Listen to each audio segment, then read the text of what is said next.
So Gunther comes out and he said, everyone is fighting over personal drama. Who's the head of the table? Who's the best in the world? And he said, who cares? So he put over the world title as the most important thing in the company. Jey Uso's music hits. Jey Uso's got some good crowd participation. It's like the what chant with the eat chant, but he sells into it, so it's good crowd cadence. Right. Every time he stops to talk, yeet. Yeah. Then he talks a little bit more. Yeet. So he said that he was going to challenge him for the title. And Gunther reminded Uso that he beat him twice. That what Jey's capable of is a lot less than what Gunther is capable of. That was a good line. It's tremendous. Yeah. Okay, so then Gunther said with the bell rings, he will expose Jey for what he really is. A really, really talented tag team wrestler. And that got ooh in the crowd. Gunther said Jey's not in his level, and main event isn't just a nickname, it's a place where he belongs. Then Gunther said Jey should stick to his yeet, and now that it's championship business.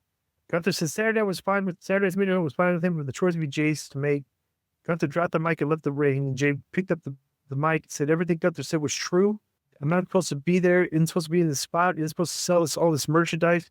He said every day he wakes up and battles for himself, but he will earn Gunther's respect to Saturday's main event. Jey set up the crowd for one big heat, and it indicated the match was on between Uso and Gunther for the World Heavyweight Championship. This is actually a pretty good verbal exchange, but does not get me interested in Jey Uso beating Gunther for the title. But this was a good verbal. Bro, all these guys are good on the mic. Everybody on that show is really good on the mic. Gunther is so great because he's very, very condescending, right? And he's got a smug, cocky, I'm better than you type of aura, right? And bro, and they always give him good lines. Like I thought it was funny when, I know you already said it, but he said that he would expose Jey for what he really is, a really talented tag team partner. That's a great line. Yeah. And I also think it's funny when McAfee gets on top of the desk or the announcer's table and he starts doing the yeet thing too. Right. Yeah, he gets really excited. Yeah. I want to talk about Corey Graves for a second, because we talked about it earlier. I'm not sure if we were recording, but he tweeted about his displeasure with being taken from Raw and putting on NXT, do the Netflix thing. Netflix wanted McAfee, I guess. And, it's kind of a woe is me post. Unadvised. I wouldn't have advised that, and apparently he's in the doghouse for it. So what do you think about that situation? If you were in Graves' situation, you can't wrestle anymore. You had a commentary spot. You're making good money. Is it that big a deal to you that maybe you're not on the main show anymore? You're over here, but you're still making the same salary. I don't know. It just seemed to me like it was a bad decision. What do you guys think? Well, he got, so McAfee and this new guy, what's his name? Petrio? Something. Sorry. Testor, who's actually very good for just coming into WWE. And he's actually great when I've seen him in like normal sports, which I'd never even heard of him before. Right? McAfee's great. So I think I think that since this guy, I'm sorry, what's his name again? Joe what? Tessitore. Since he's kind of like a mainstream, anything that mainstream, which they understand gets more eyes on the product, whether it's him or Bad Bunny or McAfee or whatever, they're going to bring him in, right? Why wouldn't you?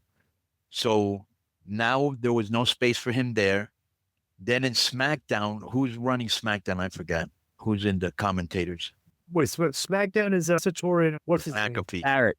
Who's on? And then who's on? Oh, Michael Cole and then McAfee. Yeah. Cole does a credible job. He's got the most tenure there, all that. So he should be there. McAfee's great at what he does. And bro, here's a problem. I think Graves is great at what he does. I thought he was entertaining, funny, informative. I mean, he's really good himself. Yeah. But that would be my A team, McAfee and Cole. So they got it right there. Mm-hmm. Then they have on SmackDown, they have who again? Is it Wade Barrett and Tessitore? Yeah. I don't mind Wade Barrett at all. He's good, but I'd put Corey Graves there. But what they did is they sent them to NXT, and now it was 3 guys there. It was Booker. I forgot the other guy's name that's with Booker, and Corey Graves. So Corey did go to NXT? Yeah. Well, he was supposed to be in NXT for one week. Right. And then, the first thing that I think of is this. I don't know if Disco brought it up, but yeah, you're making money. You're in WWE. You're in the best organization, the most professional organization.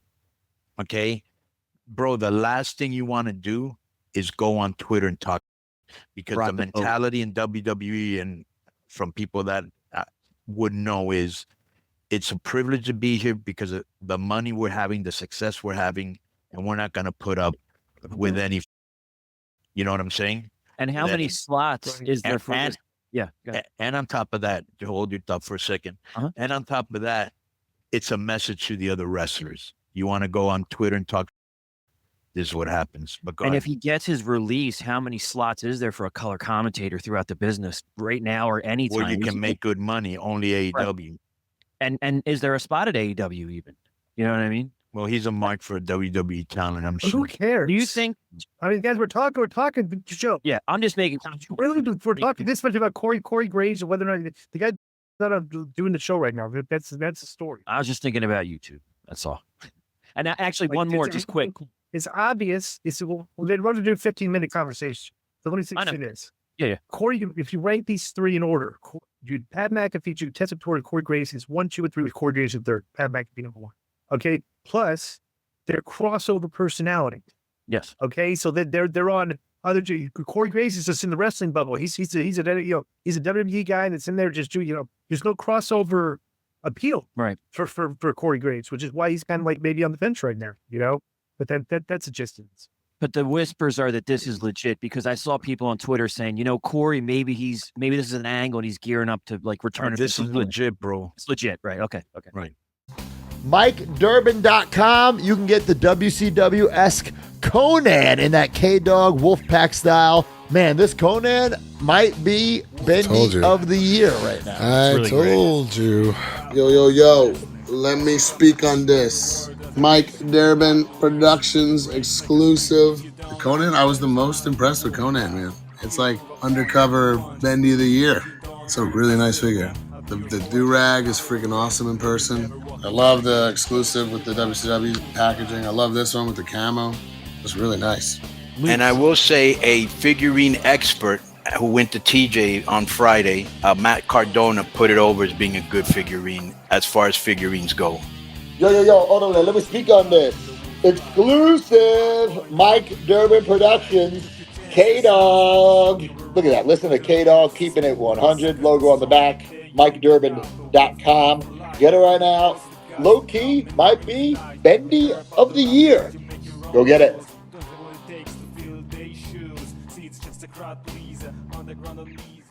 Yo, what's up? I just want to thank you guys for watching this clip. Don't forget to hit the like button, leave a comment, and subscribe. And join our YouTube membership for hours and hours of exclusive, unedited, uncensored content. And being a member will help you get involved in our upcoming live streams. Thank you for your support. Thank you for riding with us. I know you got a lot of other podcast choices, be it wrestling or other ones. And thank you for picking us.